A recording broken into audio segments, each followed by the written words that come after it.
No es el momento de cortar los fondos a la Organización Mundial de la Salud, sentenció el secretario general de la ONU, Antonio Guterres, en respuesta a la decisión de Donald Trump que ordenó congelar el dinero que se aporta de su gobierno al organismo.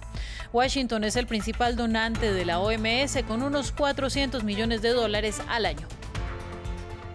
Se cumple un año del incendio que devastó a la Catedral de Notre Dame en París. A las 8 de la noche, hora local francesa, doblarán las campanas para conmemorar la tragedia. El presidente Emmanuel Macron dijo que todo lo posible se hará para lograr la reconstrucción en 5 años, pero las reparaciones están suspendidas por el coronavirus. Y bajo estrictas medidas de seguridad sanitaria por el COVID-19, Corea del Sur realizó sus elecciones parlamentarias. Los comicios definirán la capacidad del presidente Moon Jae-in para impulsar su agenda en sus últimos 2 años de gobierno. De 44 millones de votantes registrados, el 27% sufragó anticipadamente por correo. Volvemos con ustedes para actualizar las noticias más importantes de América Latina y del mundo. La decisión de Donald Trump de suspender los fondos destinados a la Organización Mundial de la Salud ya genera reacciones en todo el mundo. El mandatario es criticado debido al momento crítico en el que se toman las medidas, cuando es precisamente ese organismo el que lidera la respuesta a la pandemia de COVID-19. Nos amplía Álvaro Cordero en el siguiente informe. La Casa Blanca nuevamente en el centro de la polémica. El presidente Donald Trump ordenó la suspensión de fondos estadounidenses a la Organización Mundial de la Salud, hasta que se complete una revisión de lo que a su juicio fue una mala respuesta de la organización frente a la pandemia. Con el estallido de la pandemia de COVID-19 nos preocupa profundamente si la generosidad de Estados Unidos ha sido utilizada de la mejor manera posible. La realidad es que la OMS no logró obtener, examinar y compartir información de manera oportuna y transparente. Trump acusa a la OMS de no haber investigado los primeros informes sobre el virus que salían desde China. Las reacciones no se hicieron esperar. Creo que la Organización Mundial de la Salud debe tener apoyo. No es el momento de reducir los recursos para las operaciones de la Organización Mundial de la Salud.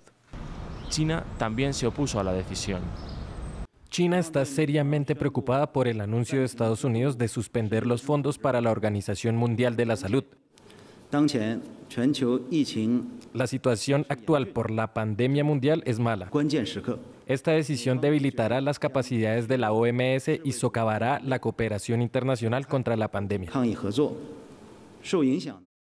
En este año electoral, Trump da un nuevo paso en su retirada de los organismos internacionales. Durante su mandato, Estados Unidos ha salido de tratados como el Acuerdo de París o el de fuerzas nucleares de rango intermedio. Tenemos el análisis de esta noticia y por eso nos acompaña Rafael Bengoa, experto en gestión de salud pública desde España. Rafael, la Organización Mundial de la Salud lidera la lucha contra la pandemia. ¿Cómo afecta que se quede sin los fondos de Estados Unidos? Bueno, yo creo que lo que importa es que es cierto que no es el momento. Eso no quiere decir que la Organización Mundial de la Salud no necesite reformas, sí que las necesita para que podamos todos aprender de esta y colocarnos en una situación mejor para la siguiente pandemia, pero obviamente no es el mejor momento para cortar. De hecho, no es tampoco muy inteligente porque algún otro país va a querer rellenar ese hueco y por lo tanto los Estados Unidos perderán influencia en un mundo ya mucho más globalizado. Bueno, y entonces le pregunto si el mandatario está responsabilizando al organismo por una crisis que se generó en Estados Unidos, acusando a la OMS de no haber mandado expertos a China y de haber promovido la desinformación desde China también. ¿Cuál es su evaluación del manejo que se ha dado a la crisis por la OMS? La OMS es el resultado de lo que deciden los países que debe ser. Y a la OMS nunca, los países, nunca, y yo he trabajado 14 años en la OMS, nunca le han dado la fuerza que necesita para poder intervenir un brote localmente en un país, sino que es el propio país el que debe intervenir, buscar la información y luego mandársela a la OMS. Si uno quisiera una OMS más fuerte, que yo creo que eso es lo que es necesario a partir de ahora, y es necesario que entonces los países le otorguen esa capacidad de intervención local y que luego no sigamos teniendo problemas de si un país con el ébola en África nos dijo algo inadecuado o si China ha estado informándonos cuando tenía que informarnos. Bueno, y para finalizar muy rápidamente le quiero preguntar, en las condiciones actuales, ¿qué se pudo haber mejorado de la gestión? Pues sobre todo creo, primero, que nos ha pillado a todos los países de una forma insuficientemente preparados, no solo los Estados Unidos, sino todos. ¿Eso qué quiere decir? Que es importante que también a partir de ahora nos tomemos muchísimo más en serio esta conexión entre el mundo científico y el mundo de la decisión política. No podemos tener unos decisores políticos en ninguna parte del mundo no siguiendo las instrucciones de los científicos y esperando que las cosas pasen por no estar escuchando esa información. Pues gracias a usted, Rafael. Seguimos con más noticias. En Francia se conmemora el primer año desde el masivo incendio de la Catedral de Notre Dame. Y el presidente Emmanuel Macron insistió hoy en que hará todo lo posible para cumplir con las reparaciones en 5 años. Sin embargo, desde el 17 de marzo se detuvieron los trabajos por el coronavirus. Nuestra periodista en París, Erika Olavarría, da la mirada a la situación.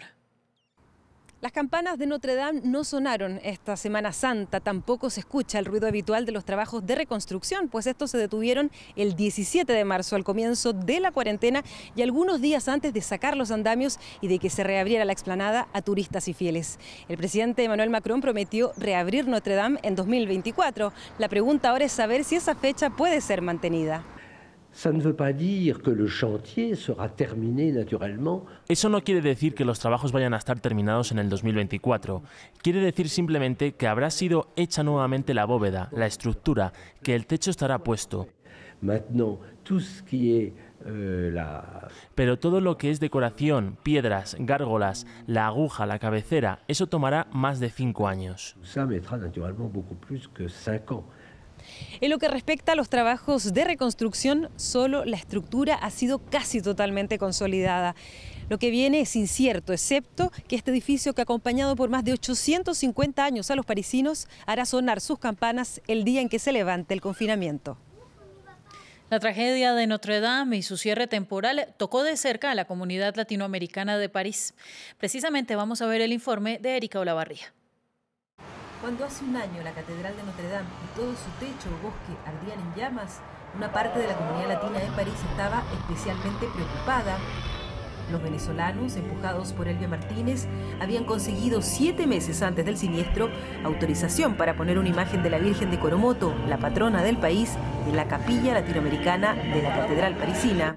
Ella evoca en nosotros la fe en Dios, la seguridad, la protección. Nosotros salimos todos los días de nuestras casas con la bendición de la Virgen. Los tiempos han sido muy difíciles para nuestro pueblo. Y me dije que traer nuevamente a nosotros todos esos elementos que son federadores de la identidad venezolana, la identidad del pueblo venezolano, era importante. La verdad, muy triste. Ismael Mundaray estaba especialmente triste hace un año. Es el pintor del cuadro venezolano. Le tomó 6 meses realizar este encargo, que creó inspirado en una reliquia de Nuestra Señora de Coromoto. Data de 1652, cuando la Virgen se le apareció supuestamente a unos indígenas en Venezuela. Simplemente me concentré más en su mirada, de poder observar y ver de todos los ángulos, y de esa manera poder interpelar y poder darle regocijo a todo ese público que la venera. La Virgen pintada por Ismael está a salvo en el Museo del Louvre, esperando la reapertura de Notre Dame. En cuarentena la distancia parece más grande, pero la misma fe que movió a los venezolanos para poner a su patrona en la catedral es la que los mantiene con esperanza de ver nuevamente a Notre Dame en pie.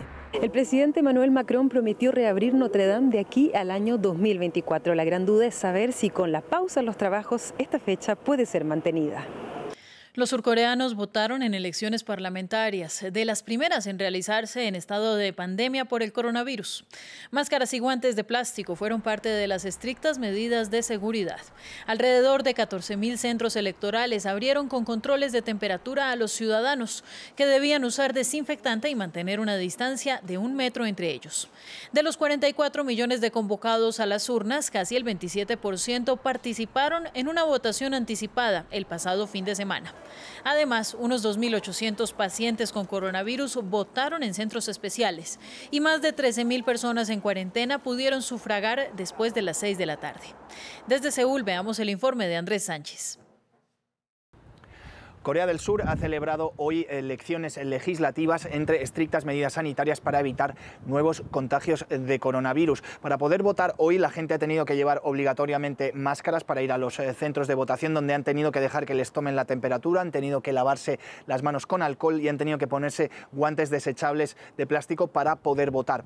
Las autoridades incluso han permitido votar por adelantado a algunos enfermos de coronavirus porque se instalaron centros de votación en los 8 hospitales que tienen más contagiados del país. A su vez, las personas en cuarentena, que pueden estar en cuarentena bien porque han retornado recientemente del extranjero o bien porque estuvieron en contacto directo con un enfermo, ellos también han podido votar hoy. Eso sí, solo han podido hacerlo los que estaban asintomáticos, los que se han mostrado sin síntomas, y también han tenido que hacerlo a un horario especial, es decir, una vez que se han cerrado los centros de votación, y luego han tenido además un espacio de 1 hora para retornar a sus casas.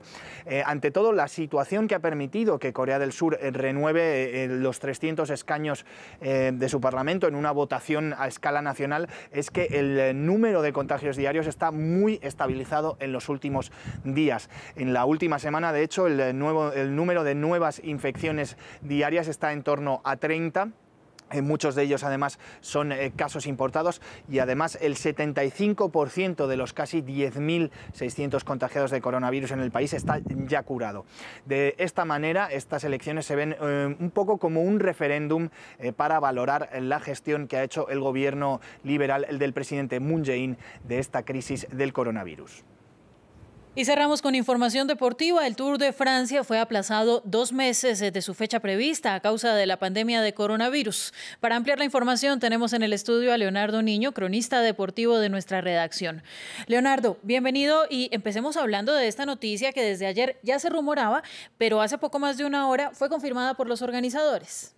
Sí, Ángela, buenos días. Pues desde ayer y tras la locución que dio el presidente francés Emmanuel Macron hace 2 días de que se iban a prohibir todo tipo de competiciones deportivas en Francia a causa de la pandemia del coronavirus, que ha cobrado más de 15.000 vidas en este país hasta mediados de julio, ya se preveía obviamente que este evento deportivo, el único grande del año que no se había aplazado, ya los Olímpicos sí se habían aplazado, la Eurocopa de Naciones y la Copa América en fútbol, pues se tenía que aplazar porque estaba previsto para comenzar el 27 de junio e iba hasta el 19 de julio.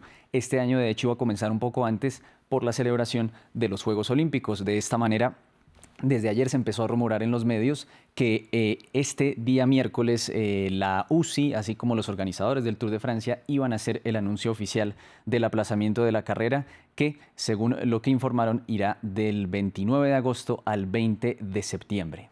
Bueno, de todas maneras es arriesgado mantenerlo porque no sabemos hasta cuándo vamos con la pandemia, pero ¿por qué es tan importante para el mundo del ciclismo que el Tour se realice este año? Porque a nivel económico es fundamental para todos los equipos del World Tour. De hecho, desde que comenzó la pandemia del coronavirus y se suspendió el calendario ciclístico con la suspensión del Giro de Italia, que era la primera gran vuelta del año, los ciclistas y los dueños de los equipos habían dicho que lo más importante y lo primordial debía ser disputar el Tour de Francia, así otras carreras no puedan disputarse, pues es fundamental para la economía de los equipos, así como para su visibilidad. Además es un evento que ven 1.000 millones de personas alrededor del mundo por la televisión, es un símbolo de Francia y de hecho Los especialistas en deporte lo consideran el tercer evento deportivo más importante después de los Olímpicos y el Mundial de Fútbol. Así que es fundamental. Vamos a ver si logra disputarse dependiendo de cómo avance el brote del coronavirus y también cómo podrían acomodarse otras carreras. Se está hablando de que el Giro de Italia y la Vuelta a España podrían disputarse después. Todo esto dependerá de cómo avance esto y la Unión Ciclista Internacional seguramente estará informando sobre cómo quedará finalmente el calendario del ciclismo de ruta, pero por lo pronto el Tour de Francia es primordial y la idea es que se disputen estas fechas que fueron anunciadas hoy. Volvemos a hablar en agosto. Gracias, Leonardo. Y ustedes sigan con nosotros en France 24. Quédense con nosotros.